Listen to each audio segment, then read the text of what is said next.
federal government has appealed to traders not to hike prices of food items and transportation as the country battles to contain the coronavirus global pandemic. The Minister of Information, Culture and Tourism, Alhaji Lai Mohammed, made the appeal at the Presidential Task Force on COVID-19 Daily News Briefing on Thursday in Abuja.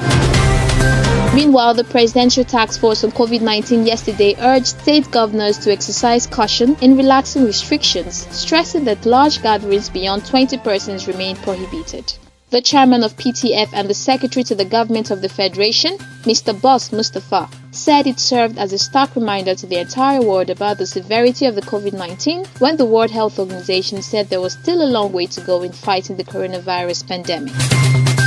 Ahead of Eid al-Fitr celebration, the Sultan of Sokoto-led Jamaatul Nasrul Islam has directed Muslims in Nigeria to pray at home with their families on Saturday as the Eid prayer congregation remained suspended due to the rampaging and highly contagious COVID-19 pandemic. On the foreign scene, UK scientists are to begin testing a treatment that is hoped could counter the effects of COVID-19 in the most seriously ill patients. It has been found that those with the most severe form of the disease have extremely low numbers of an immune cell called a T cell, which clears infection from the body. The clinical trial will evaluate if a drug called interleukin-7, known to boost T cell numbers, can aid patients' recovery.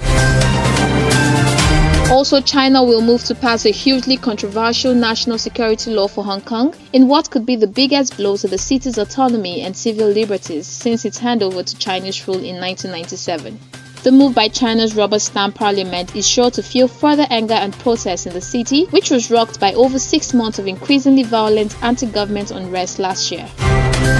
In business, the Minister of Finance Zainab Ahmed said the World Bank has got a proposal of $1.5 billion to states as part of economic stimulus to cushion the impact of the COVID-19 pandemic. Ahmed briefed State House correspondents on Thursday after the virtual National Economic Council meeting anchored from the Presidential Villa, Abuja.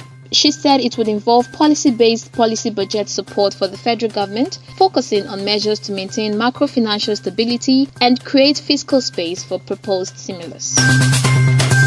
In sports, Manchester United expect to face a £20 million rebate to broadcasters due to the suspension of the Premier League, even if the campaign can be completed behind closed doors. United were among the Premier League teams to return to training in small groups this week, with the club's executive vice chairman Ed Woodward saying he is optimistic that the English top flight will resume next month. That's all for now on the Sport on TV news. Please click on the subscribe button below to always get updates. My name is Evangel. Thanks for watching and have a smashing weekend.